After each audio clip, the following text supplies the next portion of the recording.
All right, we will call to order this special meeting of the Navasota City Council at 4:30 p.m. We have a quorum present. Any marks of visitors? None. We go, go to item number 3, which is to receive an update from Burdett Consultants on the Navasota Center and Pool Facility Feasibility Study Project. Mr. Weeks. Tiffany.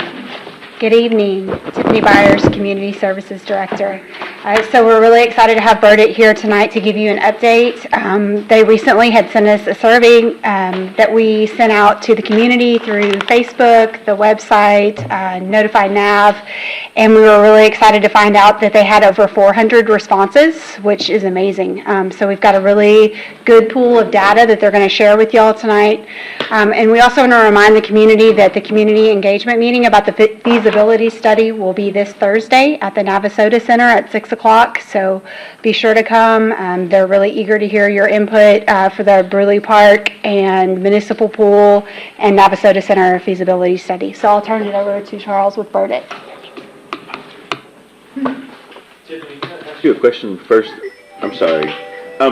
So with all the emails that go out with the surveys, how do we know that the folks, does it matter that the people that we're sending it to live in the city or live out of the city? Because there was a housing question that I got about my business that was from the city that was, I didn't really know I don't know how the city would know if I lived in town or not in town. So one of the the housing study just, it asks your residents. So, but that's mine as opposed to the company? Right, so the housing is totally separate. And I get it, but just for this one, do we ask that question if they live in the city? So we'll turn that over to Burdett, and they can respond it. Okay. Council, Mayor, Good. Jason, yourselves, the city. My name's Charles Burdett. This is Paul Howard. Paul is our parks manager who handles all of our parks and recreation master plans. But he also does all of our survey information, putting those together, and works closely with Texas Recreation and Parks as our project administrator with any grants. And this is Mark Goulis, who's our director of design. I think you may not have met Paul previous, unless it was about 10 years ago when we worked together with you guys. So we do have the survey results. As Tiffany said, we had in a week's time over 400 responses, which I can tell you we've never had that kind of response in dozens upon dozens of cities, no matter what the size and scale of that is. And so we're really looking forward to Thursday night. What we'd like to do is I'm just going to give you a real quick introduction of where we've been since we started. Mark Goulis is going to wrap up and tell you how we evaluated the building. So far, we've had, I believe, 7 of our architecture staff work on the project to analyze windows, toilets, MEP, everything that we can imagine. We've taken pictures of. We've developed a 175-page report of everything we found. That's been given to staff, and you'll have a copy of that very soon. And in the study, that appendix will be narrowed down, of course. But we've put a lot of effort into that to find out what the buildings currently have in them, what they need. We've used the as-built records in the past to kind of build a model, and from that model, that wireframe model in our software, that will be used to create renderings for concepts and then the opinions of cost. And Mark's going to go through all that with you. Paul will go through the entirety of how the survey was drafted and how we prepared the questions with the assistance of staff as well. And basically, we started this spring with a site inspection. That site inspection was kind of to talk about the project and what council was looking for, what the community interest was in both those facilities, the pool house and the community center and Bruley Park there. From that, we submitted a proposal, and then we began with in June, first of a presentation to you guys, and also got your input. And since that time, we've been doing all the site analysis work, including park amenities, tree canopy, parking situation or issues in addition to the buildings. And so I think because we have this up on the screen, you've got a copy of it, I think you're probably most interested in hearing what the community has had to say so far.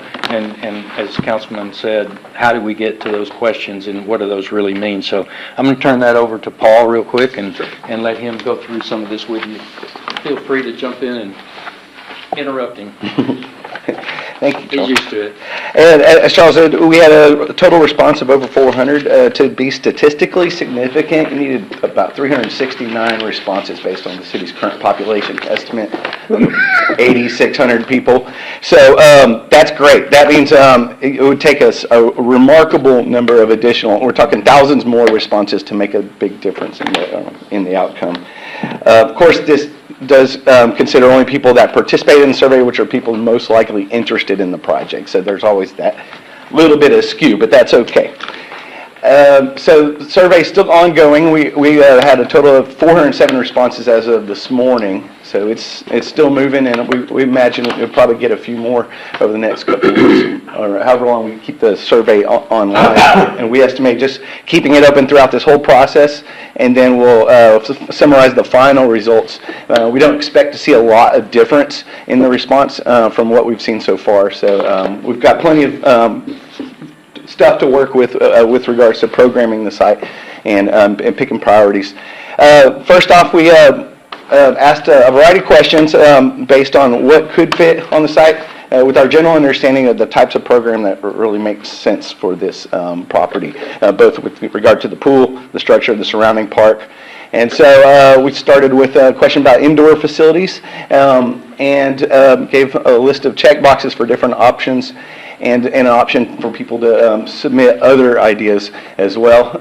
At the top of the list was indoor pool and event space, followed by fitness equipment and gymnasium, and then other classrooms type meeting spaces. And what this all means is there's an interest in indoor recreation of some type. Now the scale of that and what exactly goes into that is the next step to decide. You can see that there in the other comments in that word cloud, there was a variety of different things people were interested in as well in and around any future structure. Would you explain why these numbers won't add up to 100%? Oh, that's because they're check boxes, not multiple choice. So you can choose more than one option. So the sum is going to be more than 100%. So that could throw you off if you weren't expecting that. For aquatic facilities, we offered a list of check boxes for a variety of potential types of aquatics, ranging from splash pads to open swim areas, lap pool, water slide, beach entry style, which is kind of a more modern approach to public pools, and then an opportunity for people to also suggest other things. And there was a wide variety of comments, and we'll get to some of those at the back end of this little presentation, where we processed some of that and to gain some more meaning. Also for the park overall, we asked about potential for sports courts, whether there was any interest in sand volleyball, pickleball, or basketball. And this was on a scale from 1 to 5, very interested to not very interested. And there seems to be a pretty balanced response of interest, and more so on basketball out of the three. So that's something to note as we move forward with looking at what to do with the Bruley Park's improvements. Interest in an outdoor amphitheater type space for community events. There was 54% of responses were interested in that. So that's telling. And that was something that the designers have been conceiving what could fit on the site and make sense for the park. I think there's a missing sub. Oh, the linear scale. So 1 to 5, 7.73 on that left side, that's not interested, and 54% is very interested. So you can see the Not to vary. not to vary.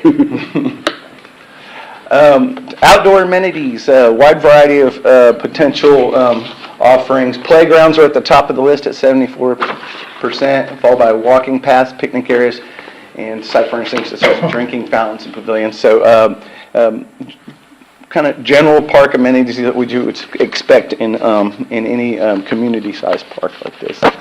Other playgrounds, residents are visiting currently in Navasota, Burley Park and August Horse Park are at the top of the list, followed by Victoria and Ketchum Park, and not so much for some of the other parks, which were mostly neighborhood parks.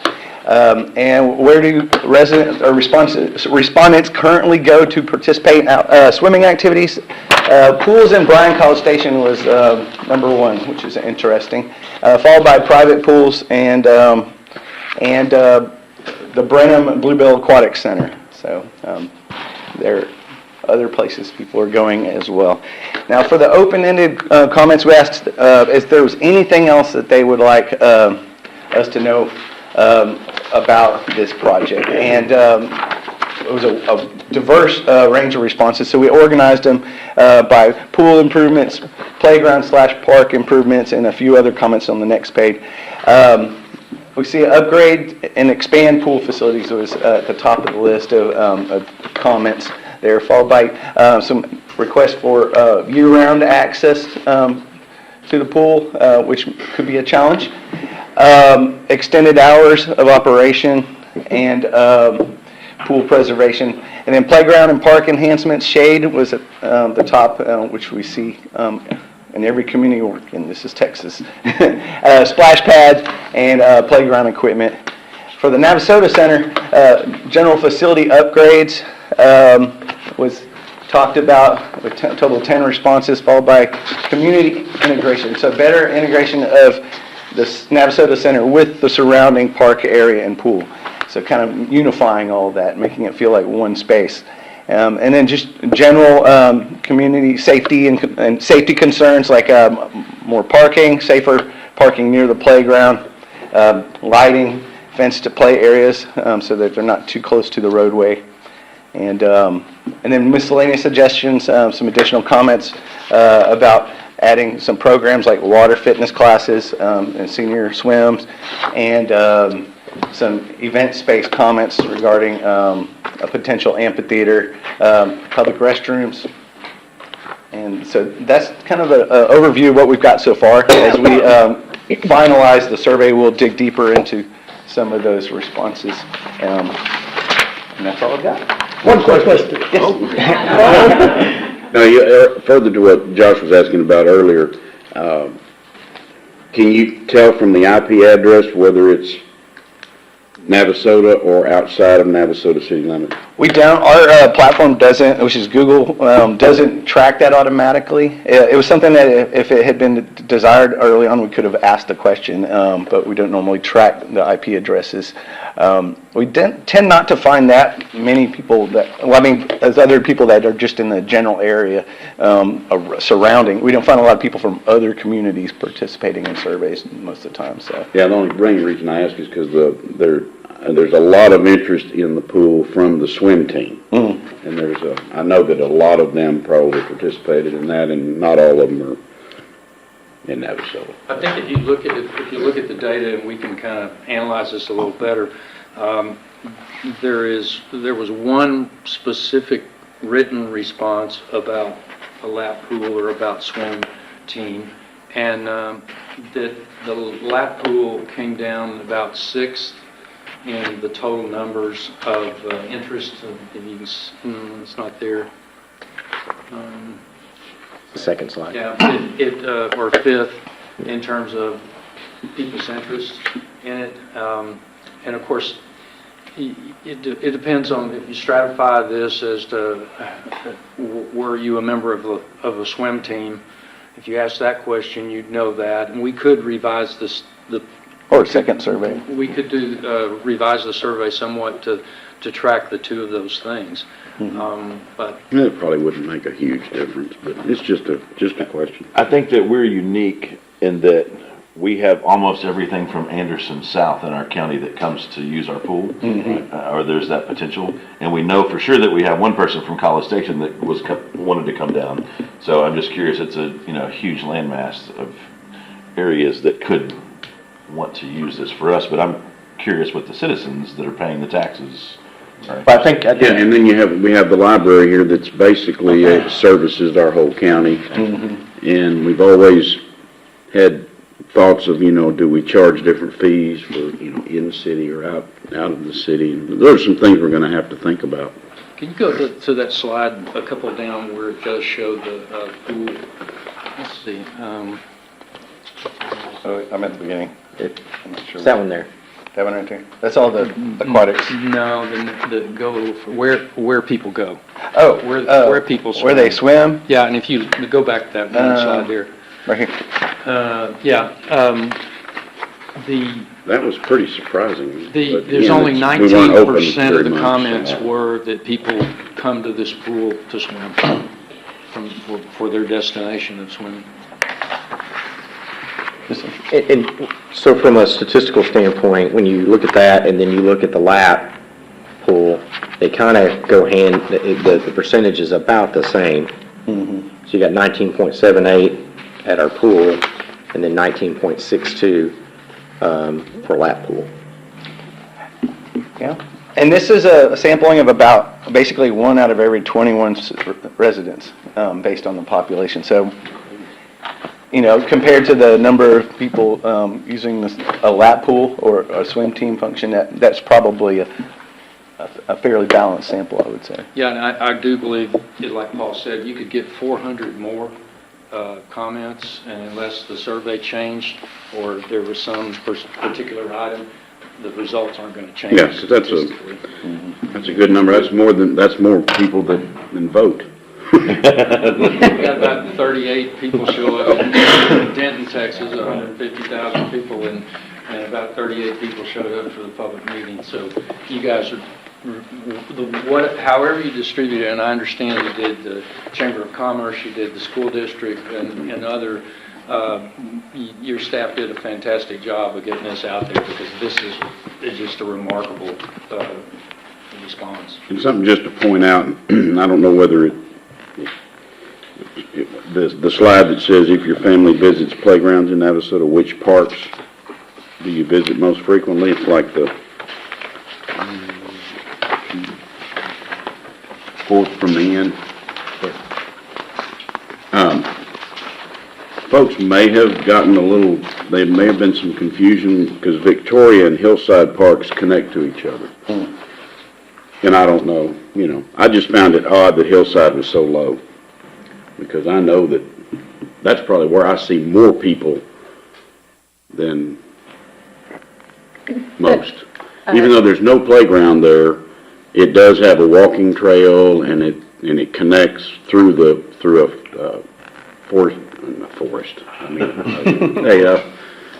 trees. I think that was the key to the question, was the playground. It said which Oh, your okay. family visits playgrounds. And Oh, you're right. I'm sorry. Yeah, No, it does it's say okay. I just playground. wanted to point that okay. out, yeah. I'm sorry. So some of the other parks, for instance, don't even have playgrounds, but Right. we're still also simultaneously kind of trying to gauge their, I'm sorry. That's okay. I'm not paying attention. Well, my question was back to the, That too far. where do your family go to swim at? And you said it was kind of interesting when 50% of it said Bryan College Station. Why did you say it was interesting? Well, it just seems, if it was my family, I wouldn't drive that far to go swimming, most likely, unless it was like a day at the beach or something. But, that's what I thought was interesting about it. Oh, okay. Plus, Bryan College Station is too busy for me personally. But I don't know what offerings they have at Bryan or College Station. And I don't know I Particular wonder if they have a rate structure for out of city or out of county. It's different from in city. Well, no, we just finished a master plan for the city of Live Oak, who has a popular swimming pool at their one main city park, and they said they couldn't even have a pool open if it weren't for their visitors from outside. So, and they even doubled their fees for non-residents this last year, and they saw an increase in visitation. So, Yeah, they're a suburb of San Antonio, so yeah, I can see that for sure. I think part of it too could also be some of the features that are included at those aquatic facilities, whether they have slides or splash parks. Those are other reasons I would think maybe Something they could for be all like- ages, yeah. Correct, Yeah. yeah. Buckets, climbing walls, basketball, they got Or basketball. inflatable or Yeah. something, anything. And while I have Paul up, while we have Paul addressing this, and he can certainly take more questions on that, because we see the park there as kind of a gateway to your trail that goes all the way from there to the freeway behind the elementary school. That's an important connection in the community and trail opportunity. We'll be making some recommendations in that, the park itself being a trailhead beginning to that and improvements, and then also looking at grants for Texas Parks and Wildlife. And it's too late now, but for this season. But I asked Paul if he could just share a little bit about that, when those grants are open and what grants are available to the city that might relate to this project. Sure. Yeah, the grant application window for local parks grants for Texas Parks and Wildlife ended this month for this cycle, and it starts back up next spring. They'll have an advertisement for that. But usually you want to have a project teed up already with a concept and statement of cost and everything in order for the grant application well ahead of time. The trail grants, which are unlike the recreation grants, are 50-50 match funding, so they'll put it up to $750,000 in a grant, and then that would be matched by the city, and that can be also in part in-kind donations or city's own forces providing some of the materials and labor, things like that. So there's a lot of ways to get to that match. Trail grants are funded at 80% by the state, and those the window for that is in February of next year. So just something to think about if there is a trail opportunity that's on the horizon. And we'll talk about that in the public meeting. And Texas Recreation and Parks does look closely at your public engagement. And so it's always helpful if you're having a parks master plan for the entire community. They score that a lot higher when you do exercise the public input, which we will be having. And we'll talk about trails this Thursday night as well when we get on this topic of the buildings.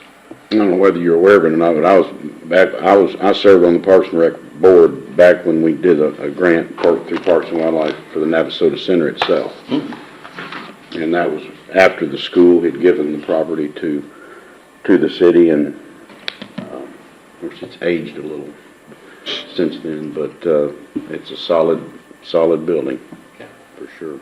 That's always good news when you hear you got a yes.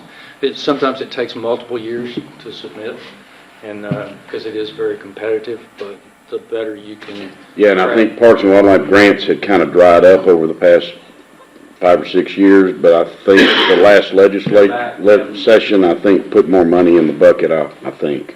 7 or 8 years ago, they cut it in half from 15 million to about 7.5 million, and that comes from the Well, the legislation just Sales recently tax. locked it in so that a portion of sporting goods sales in the state of Texas goes to the recreation fund, and it's dedicated. They cannot take it away and put it in the general fund ever again. So that's a nice boom. They did in the past, but in fact, if you have a grant awarded to you, and for whatever reason the city doesn't perform on their part and comply with everything in the grant, then they can't reimburse you the money, and then it goes into the general fund then. So the Parks and Wildlife Department has an express interest in making sure that you succeed with your project, because they want to see more parks, and so that's that. So we can answer any more questions on this if you want, but let's have Mark Goulas tell you a little bit about the assessment that we've done of the facilities. We had our team go out there several times to look at the facility and document it, and we put together a pretty thorough report analyzing the buildings and also the site, all the constraints that are there and what we might need to look into when we do the studies for the future facilities. And then we're going to have the open forums, this first one on Thursday, which will help us gather the information we need to kind of come up with a master plan that makes sense. We'll probably have multiple plans to review. They may interject different components of it, like a splash pad, or potentially be expansion of the library, or all kinds of stuff that's been coming out that we've been hearing that's kind of exciting to try to incorporate into this place, to the park, so it becomes a important park for the city for people to go to. And we've got a bunch of information from our research so far, and help from the staff to help get us the information we needed. So we've created 3D models of everything, the site and the buildings themselves. So you can walk through the buildings, you can go outside the buildings. We've got all that established. So now, once we come up with the new designs and concepts and additions or whatever it might be, we've got a great starting point to work through the rest of the facilities and create the master plan that works the best. Can you tell from the pool house itself? My thought was that building was one story and a second story was added, just from the looks of it. You know, I mean, It was because there were pictures of. Okay. okay. I say yes then. Weren't you here when they built it? Maybe Bernie was. I tell you though, but the character of the building is what's drawn the Yeah. attention of my team. The history and the historic value of the outside, whatever we would do, we would love to try to keep the basic image of what's there to create add-on or whatever we end up doing, because it has a lot of character. Yeah. And the building itself seems pretty darn solid, and, you know, we may not have showers and stuff in that building, maybe that becomes something else. We don't know, we're studying that. Maybe we do new showers or whatever, if we keep the pool. Whatever direction we go, there's a lot of opportunity there. And then the community center itself is in really good shape. It's just a matter of, do we expand it to have a larger meeting room or bigger kitchen or whatever. We're studying that too. So all our team is like, we got 7 different brains just going bouncing off each other, enjoying, having fun, trying to figure out what to do, because there's so many opportunities to do, not only with the landscape team, but also the architectural team. And can you say a little bit about the potential of doing the roll-up doors and having an addition there that could be Yeah. served for outdoor? Yeah, we indoor kind of parties or- we talked about the existing meeting room, the big meeting room. If we didn't expand it, maybe we'd put overhead doors and put a covered shed going towards the park area. So when you have an event, you can open them up and it becomes twice as big, but you have outdoor, indoor space. Big patio. Yeah, so I mean, there's so many different things we can explore that kind of makes it exciting from an Well, that's good. architectural standpoint to have some fun with that, as well as what's important to us, because our whole company is architectural landscape is one. We want to bring the inside out and the outside in, and that's just the way we think as far as our designs go. So this is a great opportunity because it's a park, it's a building, it's a community center, it's a plaza. It's a lot of things that we get to play into what we do best, and we're excited about the project from the design standpoint. Yeah, and a future amphitheater seems to strike a chord with some, and a small one that comes from that plaza. And you've got the incredible pecan trees out there, which gives you great shade. And this summer's been a little more gentle than the last 2 summers, a little bit more rain, which is wonderful. But that shade is going to be a premium. Those trees can be there for quite some time if we're sensitive about how we build a small stage and how we see them. Yeah, and the land almost creates Natural for it. your seating, grass, seating area, and then. The challenges we see, parking is a challenge because of along the side of the road. But we've got a generous amount of space on the north side of the property. That could be some of our additional parking. And there may be desire, we don't know what we're going to hear on Thursday night, but our plan is we will bring plottings, 24 by 36 aerial plottings of the entire site, a little bit expanded, that includes the tennis, the skate spots, and the school. And then we'll have markers that we'll throw on the table, and we'll encourage everyone to mark on these and show what direction they come from, and point out things that they'd like to tell us about. And we also would like to video people that may have a story to tell, do a few little videos with people, set up something with that.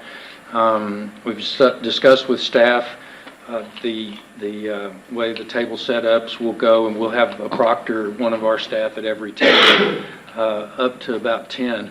We're gonna, if we get if we need more than that, we may need a little help from you folks. But we'll sit at a table and we'll pose questions. Some of them are similar to the questions that are in the survey, but some of them will kind of take their own path, and we'll break it up into the building, we'll break it up into pathways, shelter.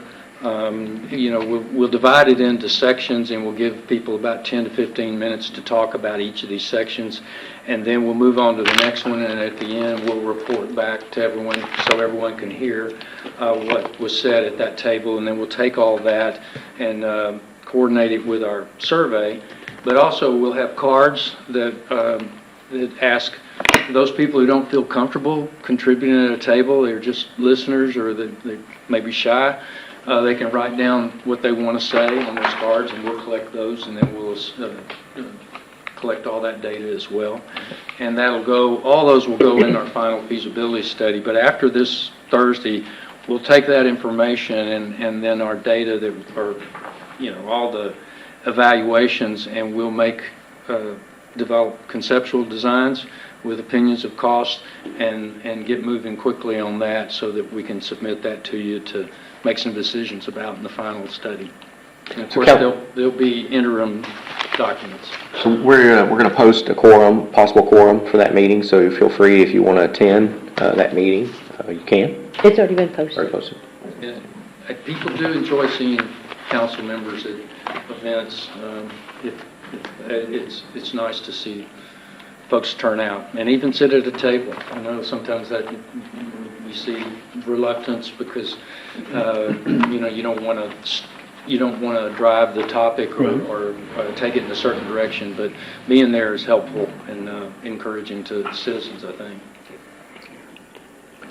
Well, the interaction with the citizens is key for us to have a good understanding of what potential opportunities there are for the site. Ultimately, everybody has to agree what we want to do and how we can do it and what we can afford. But to have all that information as part of the feasibility study is important. And do you think we're talking about feasibility, you think it's feasible for us to be able to, on our end, have something together to be able to apply for a grant in the spring? Well, certainly for the trail grant, there are some grants, there are foundations and there are shade structures that you can apply to and playground vendors that you can apply to. But for Texas Parks and Wildlife, the buildings grants are not until August or September. Yeah, well, the closing window for the applications is in August, so. Yeah. It used to be October, but now I think it's August. Yeah, so there's plenty of time for that, and the trails which tie into your trail system could be another one that kind of comes from this study. Yeah, and being that it's 80%, I like that Yeah, part too. you like that, and I'm sure. And Texas Dermatological Society does grants for shade structures, for canvas shade sails. There's a number of types like that. And we had actually a vendor that came to speak with us early summer about wanting to do more with different cities that are challenged, their budgets are challenged, and they wanted to partner with some cities to do some projects, and so they might be a good target for us to make some proposal to. Well, when y'all made your first visit, I think it was said during the session that our pool is a huge attraction for others that come in, particularly for the swim team when they have competitions, because we have so much shade, and then those canopies that it's hard to believe how long those things have really lasted a long time. Yeah. And they still look great. Usually you don't get, you may get a 10-year warranty or Yeah, a 5-year warranty. those have held up Yeah. great. So our goal on Thursday is to listen and to try to tee up some talk back and forth with citizen to citizen, and also talking about what they see on the plan and or on the aerials, and but we won't be guiding them one way or another. We're just listening and collecting all that information. Just out of curiosity, while it's not our property, but the Bruley Field, have you looked at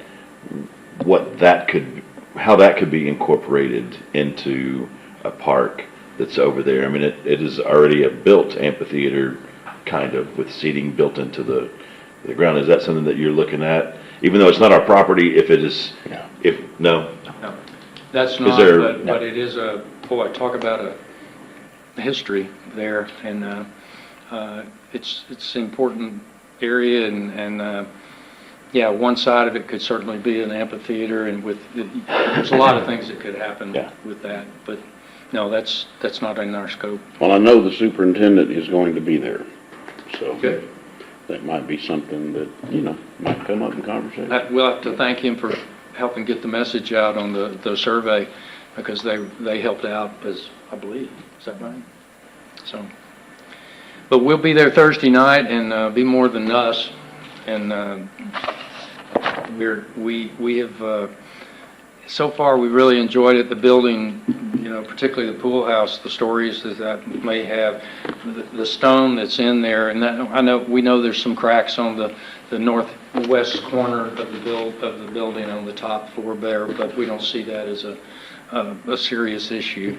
And there's always what to do with the top floor with regard to an elevator or accessibility, but that'll all be spelled out and with a little bit more time as we go down this path. And if y'all feel it's appropriate during that meeting to maybe just do a quick show of hands from people that are there, are you from Navasota or are you not?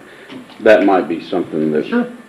Yep, we can do that. would give us. We can do that at the tables, I think, too, because you get kind of familiar with people. The biggest thing is make sure that when you quote the question, it's, do you live in the city limits, not do you live in Navasota? Because when people will say I have a Navasota address. Oh, yeah, because there's a lot that, mailing address. yeah, so city limits, you would want to say it that way. We could put it on a sign-in sheet, Yeah, address that's- box. Do you pay a utility bill? Well, if they put their address, we definitely can put that in there. But, okay. Well, thank y'all. I appreciate y'all for coming and everything. Look forward to seeing y'all on Thursday. Yeah, Good, thank we're y'all. looking forward to it. Thank Thank you you. very much. Have a good meeting later. Thank you.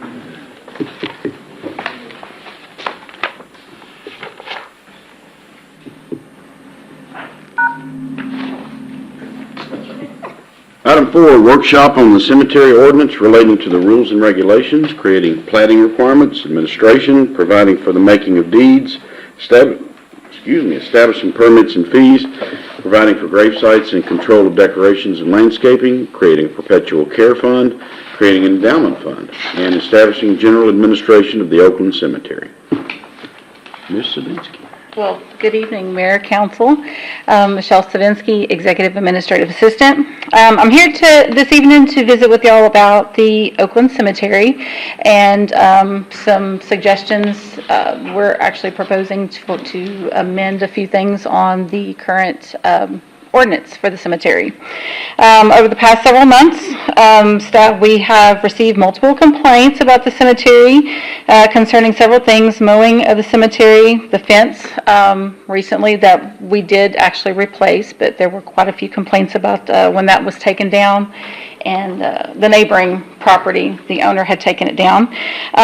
The amount of decorations on the grave spaces, as well as just the overall beautification. We met several times over the past few months concerning the complaints.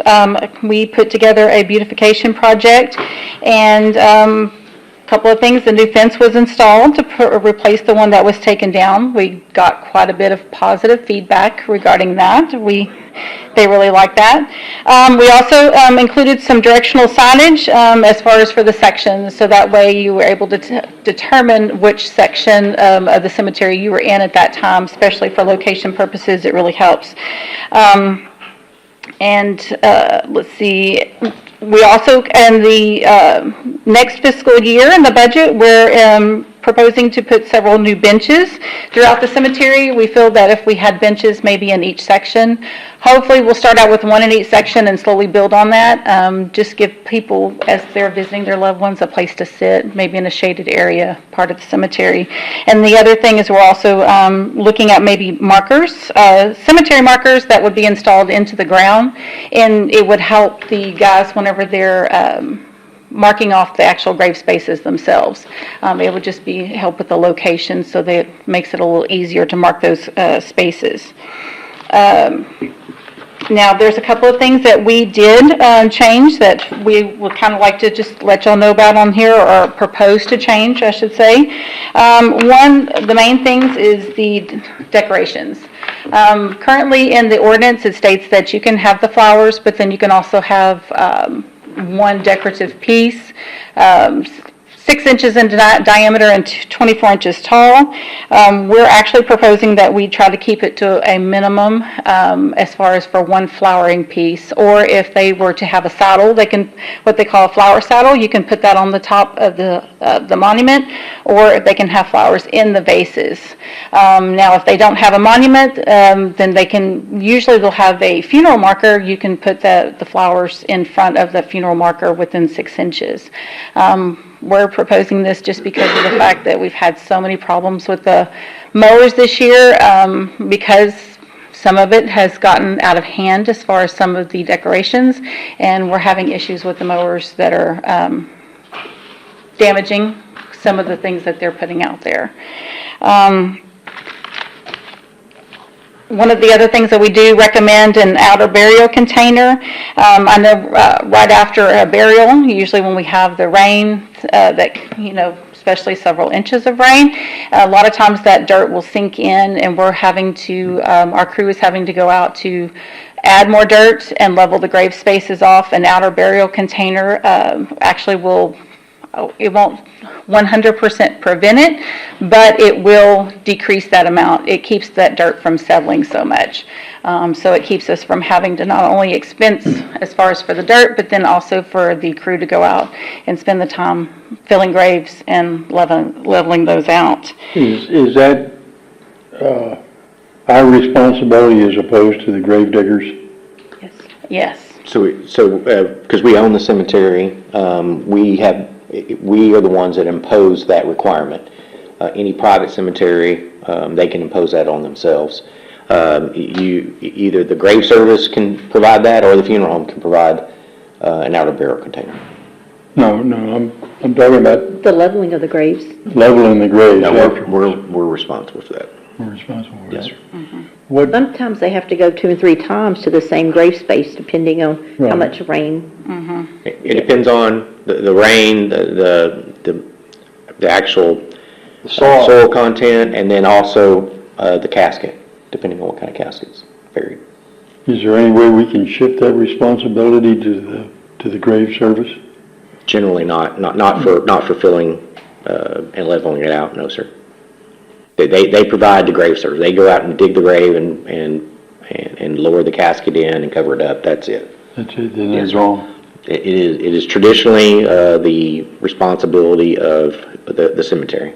And that service is provided through the funeral home, not the city. They actually contract the grave digger to dig it and level it. Right.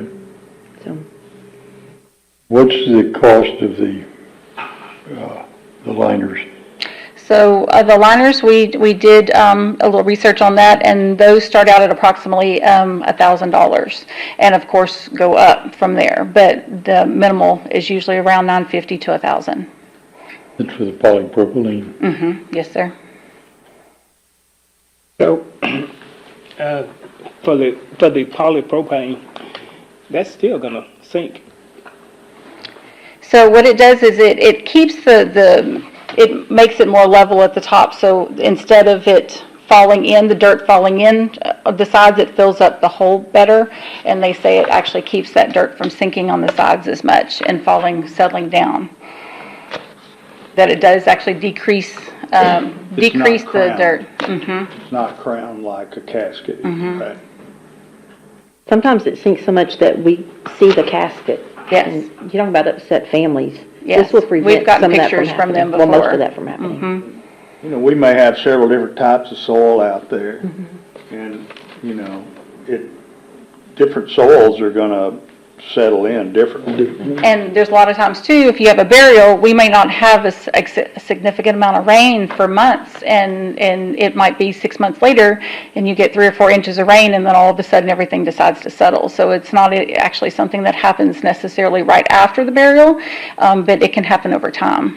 Do we just have, one person digging graves out there, or do we have multiple people? We actually have 3 that are permitted in the cemetery, permitted to dig in the cemetery. That is, got quite a bit to do with it. Also is that when you dig a grave, it's just how you cover it up. You know, you have to pack it in pretty good instead of just put dirt on top of it. And I'm thinking that's another cost on the family when they're trying to bury a loved one out there. Yes, sir. When you require them to put something that expensive in the ground when they've already going to be paying quite a bit of money to bury their loved one. And also, there's not any, what's the word, when, it's like the grave digger doesn't have any responsibility for the work they do. Well, they cover other the words- graves, when they bury someone, they cover it, and they actually make a big mound of dirt to help for that settling, but there's sometimes, when we get so much rain, it, like Mr. Stevens says, the types of soil, some of it sinks a lot more than others. Yeah. And It's they do actually- their job by It's actually mounding it. better and- for, just to get back some of your costs, so it is better for a casket to be cheap and spend the money on the outer burial container than it is the casket. Outer burial container, a concrete, Probably. I think 16 gauge, 18 gauge vault, it'll seal it up, and you can put a non-seal, what they call pine box in there, cheaper than you can putting a 16 gauge casket and then putting the same type vault on top of it. Yeah, but eventually, the pine box is going to corrode and Well, no, sir. The pine box everything deteriorates. correct. But the vault, a 16 gauge vault is gonna hold up a lot more than, a concrete or any of the other ones that are out there. It's gonna last a lot longer. It'll last a lot longer than the actual, pine box inside.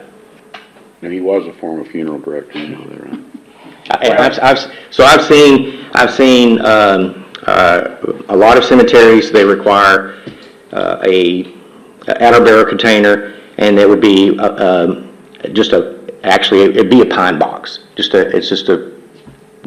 They just require something, and so it's not that much of a cost. But once you put the casket in there and you do put the dirt on top, you don't have a top on the box anymore. It's gone. I've seen what they call a concrete enclosure. It's not a concrete vault, it's just enclosure, as well as a steel enclosure. And the steel it'll bend when you put it down on there. The vaults will hold up, at least especially the 16 gauge, they go down and lock. And it's amazing how the vault system works, because it will keep water from entering inside that container. It's unreal how it seals the water out. I think for any cemetery that doesn't require an outer burial container, you would continue to have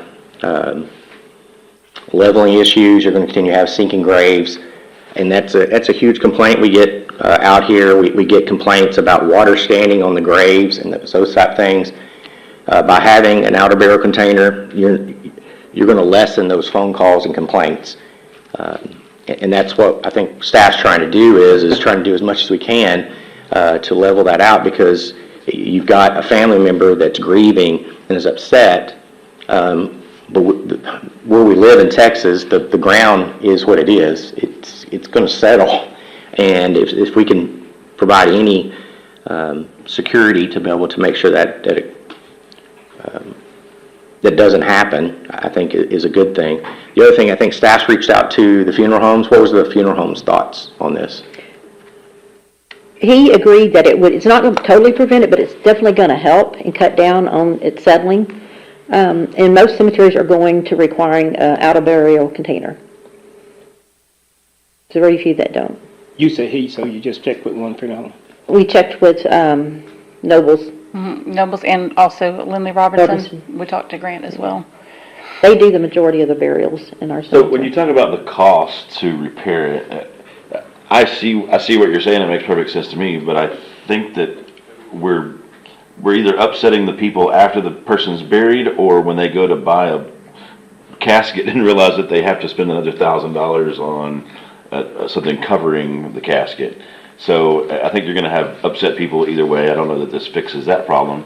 But what is the cost to bring in dirt and cover the top? I mean, is it $1,000?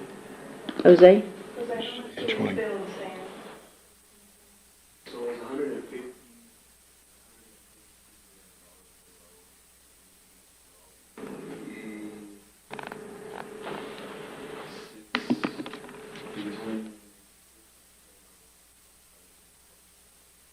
So what do we do with the dirt that after the grave is dug, that don't go back on top of the casket?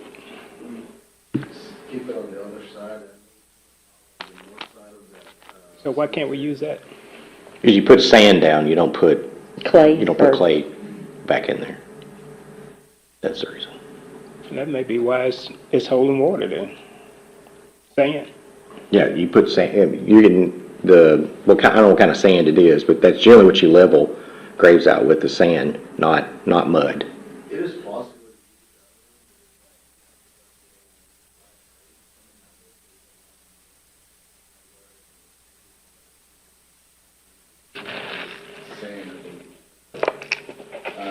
They mentioned that the way around is the more clay or the more bones that come out of there is how they sink, because when it rains, they try to accommodate. There's a lot of air. Same as you do, probably the best way to go. Could we not require that whenever they that the grave diggers put sand into the hole versus putting back the other dirt? And I mean, that would save the expense for a family on $1,000.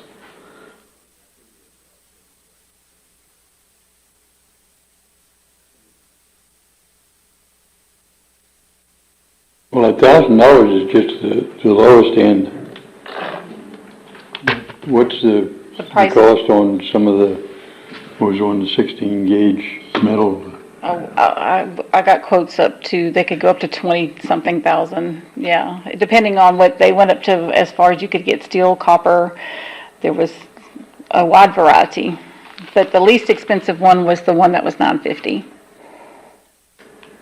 And that's the majority one that most families choose. Mm-hmm. My thought is that, when a person died, the majority of the people don't have insurance and they be struggling trying to bury their loved one, and just be another burden on top of trying to get a container to put them in. That's kind of my thought. And you pass the cost on to I guess if we pass the cost on to the people that are digging the graves, they're going to pass it on to Nobles, but then I'm going to pay $150 for a load of dirt versus $1,000 for something to keep me dry. And then on top of that, there's nothing for the grave digger to worry about any repercussions. Just throw it back on that. They're just, I'm not saying they're doing it sloppily, but they very well could be, and we'd never know it. Whether they were actually getting the dirt all the way to the bottom, then maybe we need to have somebody from the city on site to make sure they're doing it right. We do have our staff to go out and check after, and they do, I will say they do excellent work. And if there's something we see, we've not had any complaints out of one. There's been a couple that we've called, and we made them come back and redo it and level it out. So they have come back? Yes, sir, they do come back. And they're permitted. They have to reapply for permission every year. Every year we send out, they have to reapply, and we have 3 of them that are registered as the only 3 that can dig graves in our cemetery. I would be And they also more, have to have insurance and Yeah. bring it. I would be more like to add another $50 to $100 to grave space than put that bigger cost on the family. And then we can buy the dirt and do it ourselves, if that's the problem. Well, that is one of the Make it problems, the available complaints. For them to use. Right. We don't want to get into the grave digging business. No, not No, digging. but grave, we do have go to out and level fill it them. in. Right. We do go out and level them after a grave digger is done and it does settle. Okay. It's up to our, How often do you said that you did get a phone call from someone saying that the casket was exposed. How often does that happen? More than you would think. more than you think. Yeah. And the sad part too, when they call, we may not can get to it to 2 or 3 weeks, depending on how wet the cemetery is. They can't get those tractors and things in there, and they don't want to rut up another person's grave space. So it may sit like that, and they're calling again like we forgot. Because which we usually haven't, when but- that occurs is right after a rain. Yes. And so, we've actually had to tell them it might be just, it may be a week before we can get out there. It has to be dry enough for them to get the equipment out there to do it. And you get mad if we tore up the grave next to it. Yes. Exactly. Now, Yes, is sir. this with all 3 diggers or with just a certain digger? No, this, we. It doesn't matter who It doesn't digs. matter. It depends on how much rain we get at the time, whenever there's a burial out there. Right, the ground has to settle, and it takes time, and it takes, the moisture to have it settle out, so. Well, the depth that's listed in there that they have to dig to, is that a new requirement? We're actually asking for it to be 50 inches, because what we're proposing to, since the question was asked, Go ahead. we're gonna allow a casket, if it's approved, a casket to be buried, and then also an urn can be placed on top of a casket, and the requirement for that has to be 50 inches in order for that to occur. We wouldn't propose them to change the price, we're just gonna allow, say if a husband or wife want to be in a casket and the other one wants to be cremated, they could be together in one space. And so the gravedigger said they have to at least go 50 inches in order to accommodate if someone wanted to do that. We've actually had requests for that. Yes. So the proposal on the ordinance is to require a certain minimum depth to increase to 50 To allow inches. for that. Is that for everybody or just for the ones that indicate that they're gonna? It'd be for everybody, It would be everybody, because we don't know who's going to, Yeah. you don't know who's going to come back after that. Okay, Exactly. change their mind. And you want to also talk about the other item there? Yes, for Foundation. the concrete foundation, so we currently have all the monuments that are placed upon a concrete base. We've had some issues as well with, again, some of the mowers hitting some of our monuments and so forth. So we've actually spoken to a couple of the monument companies, and they did give us some recommendations. One of them was to have a 3-inch concrete foundation around the side of each one. So you, instead of just setting it on a base and have a overlapping of 1 inch, you allow 3 inches all the way around, and it does give a little extra space. So that way, hopefully, we won't have, the mowers have to get so close, and then they end up pushing sometimes the monuments, not realizing that they've gotten so close. We've had some broken bases. We've had several things because of that. And so that is one of the recommendations that we came up with on that one, just to make the base a little bit wider all the way around. Is it the mowers or the weed eaters? It's All the same team. Yeah, it's the whole thing. We've actually had a few of the mowers, they don't realize and make a turn, and they kind of pull that monument along with them. And when you say the team, same team, you're talking about the company that we currently have Correct. hired. past mowers. Yes. So do we contact them to go and repair that? We do make them aware of it, yes. And have we had any problems with them taking care of it? I don't know about this current one, because we did have some issues, but now the ones before that would actually reimburse the families for that. I don't know if they filed with their insurance, but they did take care of it. Is there a requirement that the base is attached somehow to the, It is, I believe it's glued on that they have, as far as the monument to the base. Is that what then you're on- asking? But then what we're talking about, that 3-inch, there's actually some, I'm gonna call it rods, I'm not the terminology, but it is put down in that concrete so So that that the bottom base is attached to the new concrete base as well. like rebar? rebar, basically. I don't think that's what they put, but yes, basically, that's the same concept. So this is another cost for. This one's only people about that are- $248, we did check. But it gets the mowers away so close from a monument, because we get calls that they're being chipped. When they're hit with the lawnmowers, they're being chipped, they're turned sideways, and so this would prevent a lot of chipping and damages to monuments. Yeah, an inch is not very much. No, it's not. And I think there was a picture in one of the examples. Did you have one in there? I think so. I don't remember, I'll be But honest. there's still the potential that they pay the additional $148 to go with the addition, with the overlap, and the mower still hits it, right? Always a potential. Yeah, I mean, this is a terrible time of people's lives when they're going through this. I understand. I don't cringe at all of these additional requirements we will make them have.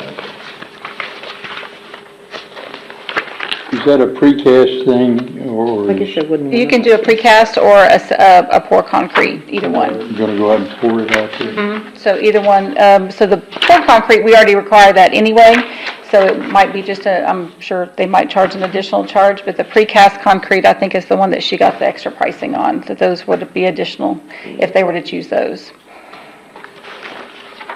Any idea about the cost on that? On average, about $250. You're costing more. Don't die. That's what she said. She said that. So Michelle, 48, but when, Oh, shit. she said it. like I'm looking at these pictures here in Oakland Cemetery, Yes, sir. just, on the second page, with all those flowers, I know it's real hard to weed eat there and everything. So do the city pull up those flowers or do the mowers? So that is what we're proposing, is to start really limiting what can be put on the grave Right, spaces, but I know we're just talking about because of limiting, that. but people still gonna do this, so I'm saying whose It job will is it gonna be? It will be our facilities maintenance that will go through and clean that cemetery whenever they're in the cemetery. If they see something that is in violation, then they'll be able to take care of it right away. Okay, because what's, the cemetery's cut, what, twice a month? I don't remember the exact time. Once a week, they said. Oh, once a week? Mm-hmm. So that means that staff have to go out there every week before the cemetery's been cut to pull up this? Yes. Well, they're usually out there quite a bit anyway, because usually on a weekly basis, we're having them mark graves either for burials or for monument placement. So at that time, they could, while they're out there. Plus two, we have part of the crew that gathers trash, I believe on a daily basis out there, or? Mondays, Wednesdays. There we go. So they're out there at least 3 times a week, and they would be able to do that as well. Cutting it or weed eating? Yes, it's kind of posed a problem. The pictures that you see in there, yes, they are from our cemetery and recently.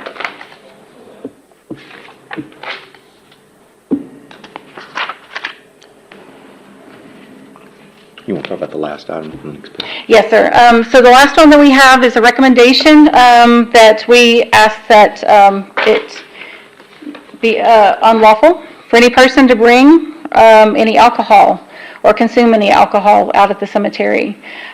We've had some issues with that. I know our Pretty City Committee recently, when they did the cleanup on the Pretty City Committee, picked up quite a few containers, glass containers, aluminum containers, and they were all alcoholic beverages, whether it be, liquor or beer, it didn't matter, quite a few of them. So we're just asking that,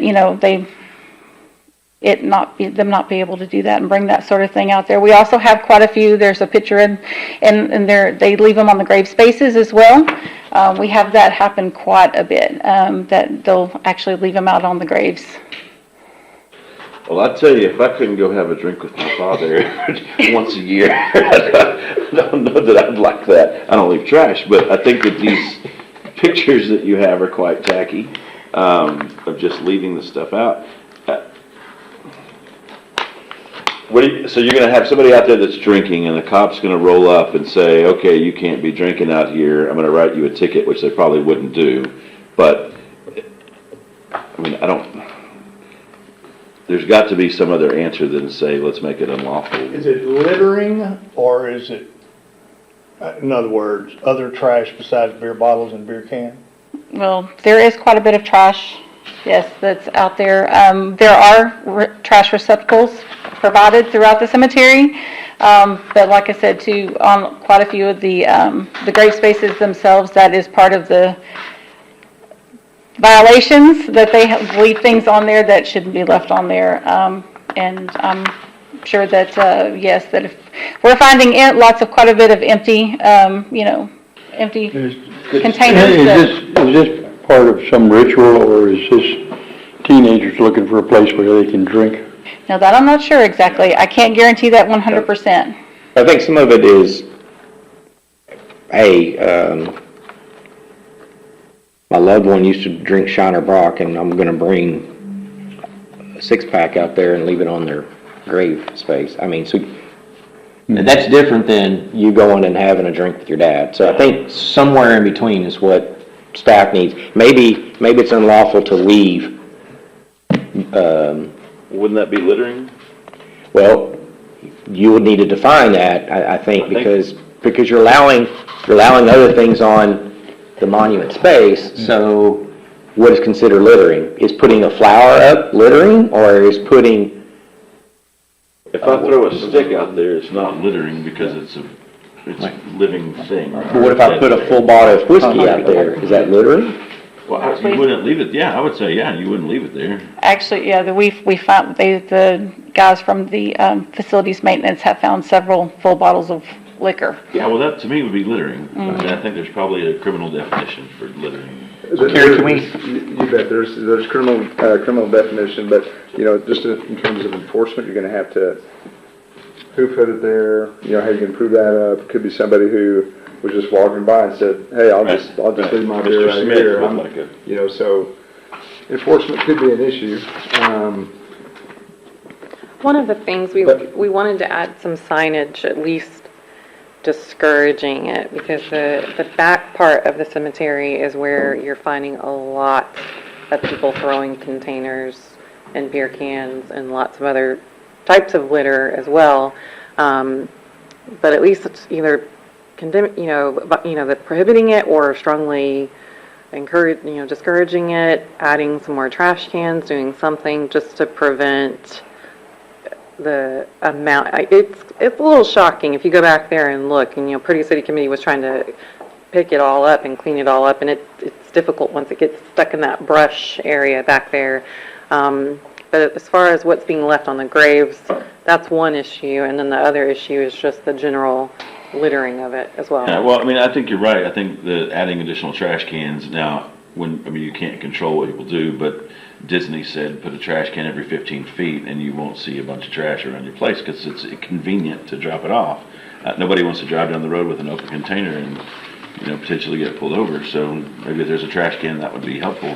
Susie, I believe at some point I remember that you made the city made a bunch of changes to what could be left on grave sites, right? I mean, like within the last 15 years or so? This has been in effect since '08, and it's just gotten worse and worse and worse since then. And I guess, if anything tonight, I think we would both be happy if we could just limit it to the one flower. If we had to start somewhere and then progressively build on it, I think just limit it to the one flower, because after all of our beautification things that we've been doing, we've been having comments, now enforce the rules with the grave spaces. So that, and maybe perhaps the reveal around the monuments to help protect that.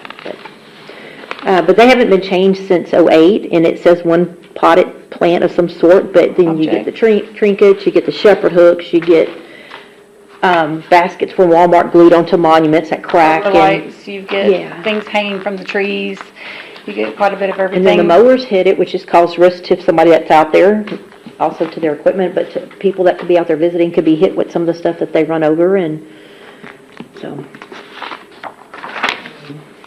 that's, I guess if we had to pick one thing, it would probably be the decorations on the cemetery would be our main issue, that we would like to just beautify the cemetery more with what's going on out there. I think that's a great plan. I mean, to help with that, I mean, of course, you had included some pictures that have a lot of things around. And that's actually out at our cemetery, those pictures that are in. Oh, yeah, yeah, I believe it. But I like that piece of it. I don't know that I like the other things, just the additional. I mean, that would be a start, that would be a great start for us. And then when we did a cleanup weekly or daily, there's no question, if you got one flower, everything else goes. One of the things I'm going to share, make sure council understands, we'll need to tweak that so that, except for any ceremonial activities that occur throughout the year, so you have Wreaths Around America, where some loved one might already have something at the grave space, and then you go out and you put the wreaths for all the veterans. And because those are, they're put out one day, and then they come back and they take all those up at a certain, they don't stay out there. They come back and pick those up.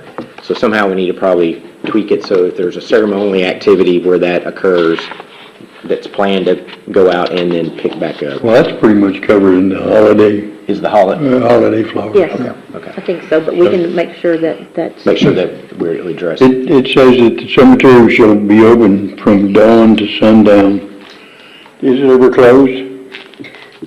Well, we're proposing hopefully to, we would like to get a fence with some gates to prevent In the certain future. activities going on at night after hours out there. And there's a lot of people steal stuff. When there's a fresh grave, the next day you can go and they will go and pick like the roses or the carnations out of a thing that's on the cemetery and leave everything else. So there is some theft going out there. So eventually we would like to put a new fence around the cemetery with a gated. Yeah. We don't know if it can happen, Because but right now, we'd have to put in a fence to be able to close it off for some of the new areas. mainly the front part. And we could actually take part of that fence that's out there and use it, and then they could match it. So, How about a camera? Well, that's something we are going to be looking at also. but it's a start. I mean, if we can do the flower cleanup, that would be a great start. Cleaning up the graves, I think, would make a big difference. Yes. What is different, what has changed in the ordinance from 2008 to now, that now this looks like this would? Nothing has changed in the ordinance. Unfortunately, people have changed. They feel, which we understand, it is their loved one. It is, they have sentimental items that they'd like to put on the grave spaces, and we totally understand that. But so unfortunately, some people, they continue to place them even after things have been taken off. I've actually been told recently that whenever we did do a cleanup, that she was very upset because I took her things off there that were non-compliant. And she wanted us to, which we did announce, we had put on Facebook that we were going to plan to do a cleanup, and the comment was, well, if I knew that way I could go get all my things and then put them back out there after you were done. So this, unfortunately, we're dealing with a different type of culture, thank you. Different type of culture than back then. The rules meant something, and unfortunately, they continue. To answer your question, nothing has changed. It's always just been one potted plant, but this is what we get to. So now if we specifically say one potted plant and nothing else, then there's no question when we have to go and remove everything. And we tell them that when they buy the grave space and they get their deeds, that you can only do this one, and it's just gotten out of hand. Yes, everyone gets the rules when they purchase the grave spaces. So nothing has changed. We're Still a just- tough thing for a child leaving a memento for mommy or daddy Right. on the graveside and have it disappear, something that they made. And then different customs for different Yeah. religions. We're just looking for a way to continue our beautification project and to make things cleaner, easier to maintain, and make sure that the public understands that that is the purpose behind it, is to make it easier and beautiful. The unfortunate part is that everybody has their own definition of beautiful. Yeah. Yes. Except we know beer cans are not. Those are Yeah. not beautiful. We know that. It all depends. It's not. Yeah. Same thing, everyone has their own One type quick of question, beautiful. Sheriff. Yes, sir. On the very last page of the pictures, where the concrete is kind of marked around the grave, is that allowed out there? Now, look. In the very last picture? Now, that one was probably, I think, in one of our sections that, there are certain sections that do allow those type of borders. Section A and D, I believe, if I'm correct, Miss Susie? Yes. And I believe that's the section that was in. What is the problem with that is it's got too many flowers around it. Okay. But yes, there are some sections that, the Not all curbing. sections, just some. Right, but any of the newer sections, B or C, definitely those are not, the curbing is not allowed. Those probably don't cave in like the other ones do. There are parts of it, if you go around the cemetery, you do see that parts of them are, where some of them will be under, covered in the dirt. But that one looks very well kept. Unfortunately, we just have too much decoration on it. And my last question on this, and maybe Carrie, this is a question for Carrie. Yes, sir. In riding around in the cemetery, I see a lot of older tombstones that's laying over or unlevel. And I've been told that the city can't touch those. In our ordinance that it's prohibited. And I'm quite sure that some of their family members probably is dead and gone and no family members around to come back and fix those, straighten them up. And Could be the result of vandalism or something like that, where they get. No, you got one that's 130 years old. And just the No, ground it's shifting. gonna- Oh, yeah, okay, you're not talking about it. No, It's been yes. toppled over off the base, but it's just leaning Period or of time, something like right. that. Right. A lot of them don't have bases. Yeah. Yeah, it was just a stone stuck in the ground. Yeah, so what happens when we go to try to adjust that and it Right, then they break it. Crumbles. Yeah, it's- Crumbles. You got a it's all- $10,000 There's a monument risk that, there for sure, you Yes. know. That may outweigh the benefits you're gonna get. so we out just of it. keep letting it do that until it finally fall over and then we pick it up and do what with it? We need to round it. Yeah, I mean, it's, cemeteries are not, Fun. there's not a lot of cities used to own a lot, but most cities are kind of getting away from cemetery business, putting more in the private sector. But we can definitely look at some options, what to handle when that occurs, but we just gotta be careful when something starts leaning that way and it, not until it breaks can we probably step in and try to do something. Well, I can get with Carrie and we can see if there's look some into kind of what's- legal thing that maybe they can sign when they purchase a spot or This is sort of monument. Police, yeah. If we touch it, but who you gonna find to sign it, you know, in some of these. Right, the Civil War. You know, I'm very I old. mean, But in going forward, is there something we might could do, we can check Yeah, I into? think so, I think so. I Going think that's- forward, maybe. yeah, I think that's true. I was thinking about the sinking of the dirt as well. One thing that could be an option is maybe put some standards in place about how it has to be backfilled with sand, minimum amount of, topsoil or whatever that you have to put on. Maybe that would alleviate it. I know that, Susie, you said that they generally do that anyway, but if there's a way to standardize it and make sure that everybody who is digging the grave and backfilling them, that they're doing it with sand in the proper way. Maybe that's an option instead of the $950 plus for the container. That would be cheaper. All right, we'll take your comments back and Redraft it. redraft and bring you something forward. Thank y'all. Thank you. You see, thank you, Michelle.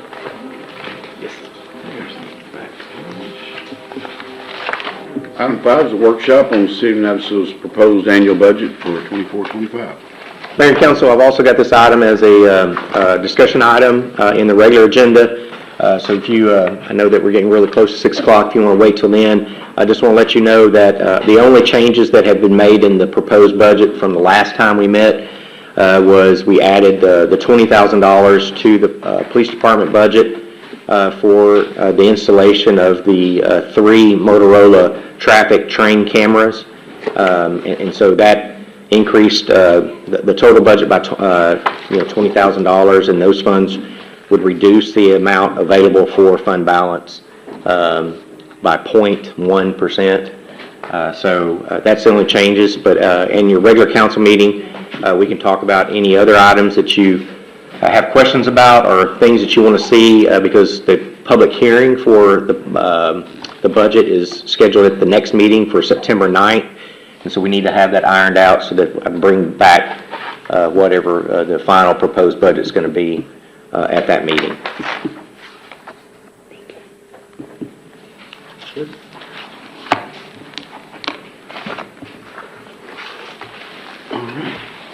We will adjourn the special meeting.